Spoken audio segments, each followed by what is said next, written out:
Good morning. Welcome to this morning's edition of the Rich Urban Show. I'm your host, Richard Urban, coming to you from historic Harpers Ferry, West Virginia. We bring you news and views from the unification principle point of view. Today is the first part in a series on restoring election integrity. And I'm going to be discussing the four for the core program that I am planning to do here in Jefferson County, West Virginia, and you can do it in your county. So let's review that now. Let's look over the four for the core program. It's found at fourforthecore.com. That's FOURFORTHECORE.com. The electoral process is broken, as evidenced nationwide in both the 2020 presidential election and 2022 midterms. While an overhaul is necessary at every level, four for the core efforts focus on local action by we the people, a movement that is imperative to help repair the elections system. Mission. Our goal is to target, build, and educate county and precinct committees to execute these four for the core election integrity principles. Clean, compromised voter rolls in every county to eliminate phantom voters. Eliminate electronic machines and mandate hand counting ballots. Remove drop boxes. Require that every county report all legal vote results simultaneously in every county statewide.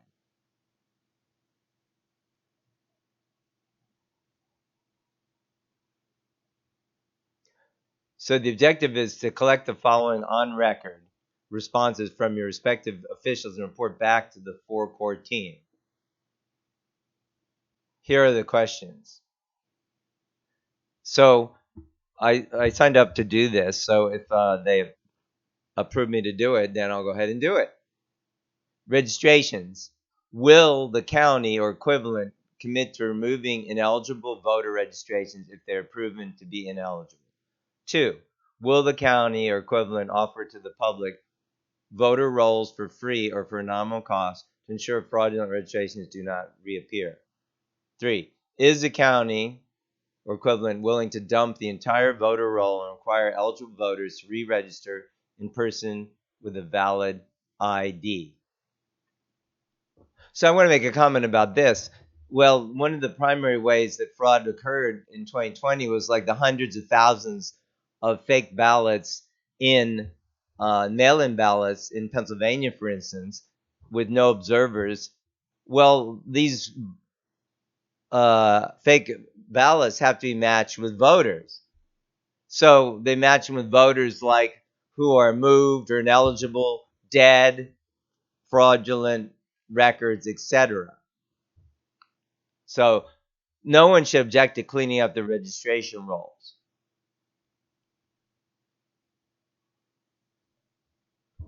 The next question has to do with primitivity, machines, and hand counting. 1. Will the county or equivalent commit to removing electronic voting equipment if they can be proven unreliable? Well, that's a reasonable request. 2. Will the county or equivalent commit to using only paper ballots counted by hand?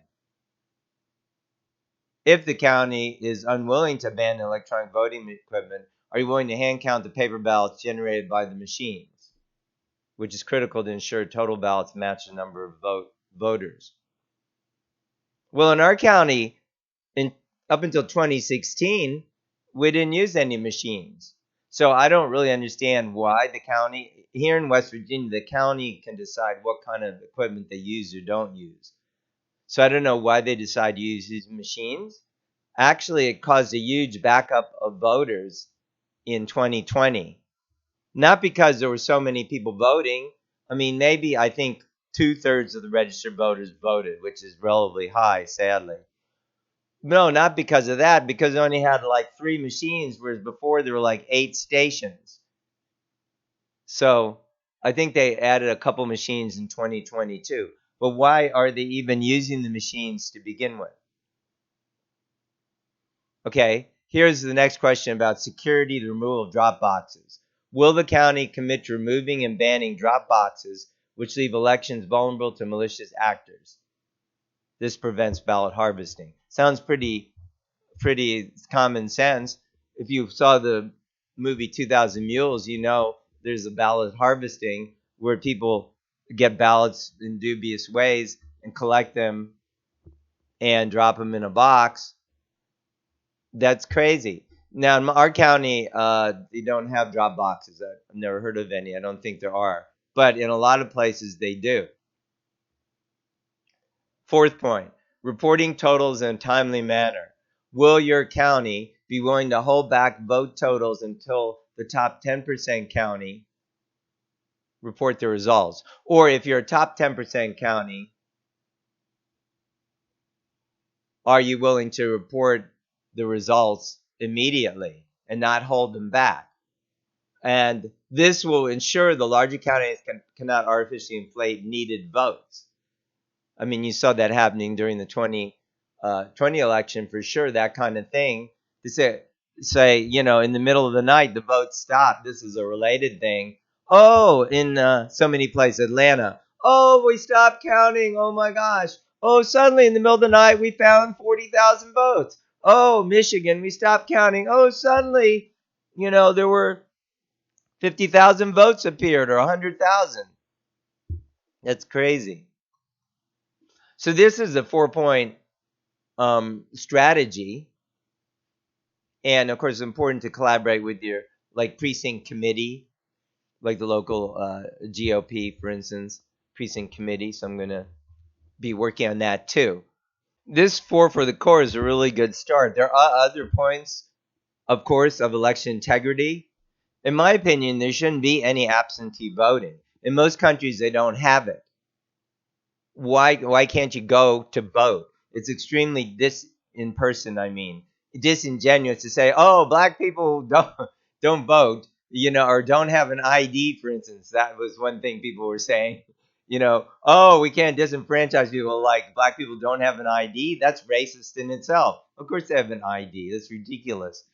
Any case, in West Virginia, we do have an ID law, and I was reading that over, although there is some exception that says someone can sign an affidavit that they've known them for 6 months. I don't think that happens often. But you have to present an ID, voter card, or like a driver's license. And that's a good step. And then also, if you do have absentee ballots, another idea is to require a thumbprint on it, which would be, you know, stored securely at the county, and that would virtually eliminate the fraudulent ballots. But anyway, the 4 for the core is a really good start. So I'm going to be delving more into local issues that we can do and should do, and we definitely need to make sure the voter rolls are cleaned up so that people have moved out of the area and died, etc. And in some instances, there are many duplicate registrations. This is how fraud occurs. So to match these spurious ballots that show up, for instance, in places that have mail-in ballots, which is many now, with, you know, voters that haven't voted or are, you know, moved away or things like that, or don't exist to begin with. And there are many, many cases this have been proven. So this is a good common sense approach. And why are we even using voting machines when no one even knows there are many reasons why they're not secure? And that's easy to prove. And we can go more into that in future. But yeah, we need to be aware. We need to be confident of our elections. And in many places we see, and you know, here it seems like, as far as we know, nothing's happening. But I'm not, you know, I can't say I'm totally confident. You know, I was calling the election office about getting a recount on our school tax thing, and said, oh yeah, you can get a recount. It's, you know, you have to pay for it. It's tens of thousands of dollars. Well, that doesn't sound very democratic. You know, how do they know that everything is correct? You know, if since the ballots aren't hand counted and the machines don't even read the ballots directly. So we're going to delve more, meaning it scans an image of the ballot and reads that. Anyway, there's so many things that could go wrong. So would you leave it up to chance? You can't. Everything needs to be transparent. So That's what I'd like to talk about today. So I think this is a really good program for the core. It's a simple program. It doesn't hit every issue, but it's good to get started with some issues. And I'm going to be really interested to see how our county commission responds to these common sense questions. If I've selected to ask them, or if they've already been asked, I'll like to hear the results. So either way, we'll be delving into this. Thank you for joining today. Election integrity is one of the crucial elements of maintaining our system of government. We have to have clear elections where we can have trust in the process. So thank you for joining. And my name is Richard Urban, and I've been your host today. Do be blessed. We'll see you next time.